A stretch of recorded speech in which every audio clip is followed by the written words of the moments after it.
அப்படியே முன்னாடி போ, அது எங்கே போகுது பார்ப்போம். ஃப்ரெண்ட்ஸ், இந்த வழி பயங்கரமாக இருக்குது, பேய் நடமாட்டம் வேறு சொல்லிட்டு இருக்காங்க. யாரும் பயந்துடாதீங்க, வீடியோவை கண்டினியூவாக பாருங்கள். ஃபுல்லாக முறுக்கி மெதுவாக போகுது. இதெல்லாம் ஏன்டா வண்டி ஆட்டுறீங்க?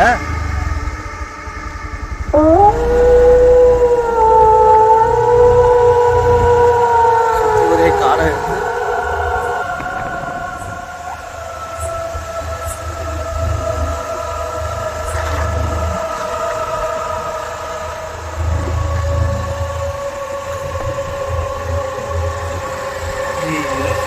கேட்குறையா அவையே சரியில்லை. நம்ம இந்த பக்கம் வந்தது வந்துன்னு கூட நான் நினைக்கிறேன்.